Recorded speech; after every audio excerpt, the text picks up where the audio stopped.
वैष्णो देवी जा रहे हैं तो सावधान हो जाएं।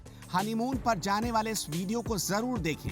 दोस्तों, आजकल शादी के बाद कपल्स का घूमने निकल जाना किसी परंपरा से कम नहीं। लोग इसे ऐसे फॉलो कर रहे हैं जैसे ये सदियों से चला आ रहा शादी का कोई रिवाज हो। चलिए, घूमने तक तो फिर भी ठीक है, लेकिन घूमने के लिए किसी पवित्र स्थान पर जाना कहां तक सही है? मतलब ये कि क्या आप वैष्णो देवी सिर्फ माता का आशीर्वाद लेने की मंशा से जाते हैं या इसके पीछे कोई और वजह भी है?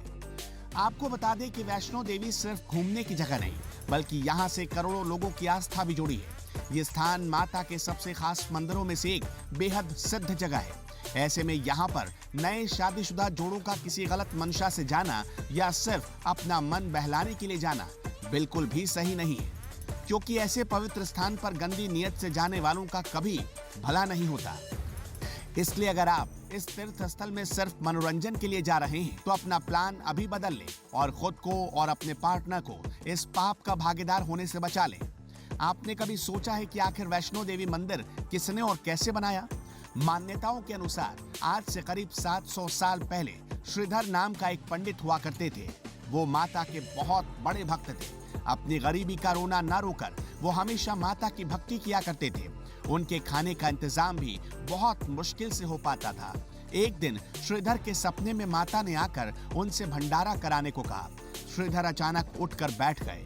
उन्हें समझ में नहीं आया कि ये सपना था या हकीकत। लेकिन दूसरी ओर उनके मन में ये भी चल रहा था कि माता ने उनसे खुद आकर ये बात कही है।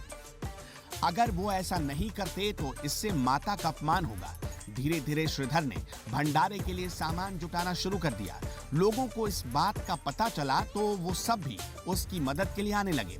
लेकिन सबकी मदद के बाद भी सामान में कमी आ रही थी। ये सब देखकर श्रीधर परेशान होने लगे। इसी चिंता में उन्हें रात भर नींद नहीं आ रही थी। भंडारे का दिन आया। सभी लोग भंडारे के लिए श्रीधर की कुटिया में इकट्ठा होने लगे। लेकिन श्रीधर अभी भी इसी सोच में डूबे थे कि इतने कम सामान में कैसे सबको भोजन कराया जाएगा।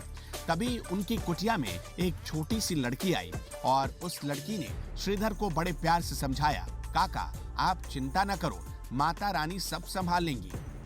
इतना कहकर उस लड़की ने भंडारे का प्रसाद लिया और वहां से चली गई। दिन के खत्म होने तक न तो खाना खत्म हुआ और न ही गांव का कोई व्यक्ति भूखा रहा। श्रीधर समझ गया वो लड़की कोई और नहीं बल्कि माँ वैष्णो देवी ही थी। कई दिन बीत गए और श्रीधर को उसी कन्या का सपना आया। तब कन्या ने श्रीधर को गुफा के बारे में बताया, जिसके बाद श्रीधर माता की गुफा खोजने के लिए निकल पड़े। और जैसा कि माता ने उन्हें बताया था, वो गुफा उसी स्थान पर मिली। गुफा मिलने के बाद श्रीधर ने यह तय किया कि अब वो अपना सारा जीवन माता वैष्णो देवी की सेवा में ही लगाएंगे। और इसी तरह श्रीधर ने माता के मंदिर को तैयार किया। वैसे आपको बता दें कि माँ वैष्णो देवी कलयुग में साक्षात जन्म लेंगी और भगवान विष्णु की पत्नी बनकर उनका साथ निभाएंगी। लेकिन अब सोचने वाली बात है कि ये सब कब होगा और आखिर क्यों माता को कलयुग में जन्म लेना पड़ेगा। दरअसल ये बात तभी तय हो गई थी जब भगवान श्री राम माता सीता की खोज में इधर उधर भटक रहे थे। धीरे धीरे समय बीतता गया और माता को खोजते खोजते श्री राम रामेश्वरम के तट पर पहुंच गए।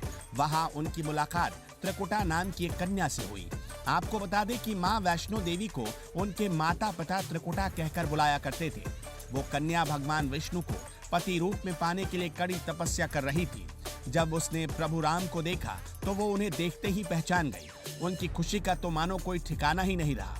उन्होंने प्रणाम किया और कहा, प्रभु मैं आपको अपने पति के रूप में पाना चाहती हूँ। कृपया मेरी इस इच्छा को पूरा करके मेरे जीवन को धन्य कर दें। इसके बाद प्रभु राम ने जो कहा उसे जानकर आप भी हैरान रह जाएंगे। श्री राम ने त्रिकुटा से कहा, हे त्रिकुटा, मैंने इस समय एक पत्नी व्रत का वचन लिया है और इस जन्म में मेरा विवाह सीता से हो चुका है। इसलिए मैं तुम्हें अपनी पत्नी नहीं बना सकता। लेकिन हाँ, कलयुग में मैं कल के अवतार में जन्म लूंगा और मेरे उस अवतार में तुम्हें ही अपनी पत्नी बनाऊंगा। तब तक आपको त्रिकूट पर्वत पर एक दिव्य गुफा में मेरा इंतजार करना होगा और वहां आने वाले भक्तों का उद्धार करना होगा। पुराणों की माने तो तब से माँ वैष्णो देवी उस गुफा में भगवान विष्णु के कल की अवतार का इंतजार कर रही हैं और वहां आने वाले सच्चे भक्तों की मनोकामना को पूरा कर रही हैं। अब ऐसे में सोचने वाली बात है कि भगवान कल युग में कब अवतार लेंगे उनके इस अवतार का क्या उद्देश्य होगा। पुराणों की माने तो भगवान कल्कि कलयुग के अंतिम चरण में इस धरती पर जन्म लेंगे। वहीं हर बार की तरह इस बार भी उनका उद्देश्य राक्षसों का नाश करके धर्म की स्थापना करना होगा। दरअसल ऐसा कहा जाता है कि कलयुग के अंतिम चरण तक इंसान इतना अधर्मी और पापी हो चुका होगा कि भगवान को ही दुश्मन मानने लगेगा।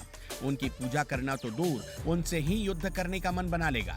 धर्म कथाएं के YouTube चैनल को सब्सक्राइब करें और इस वीडियो को Facebook पर देख रहे हैं तो हमें फॉलो जरूर करें। धन्यवाद।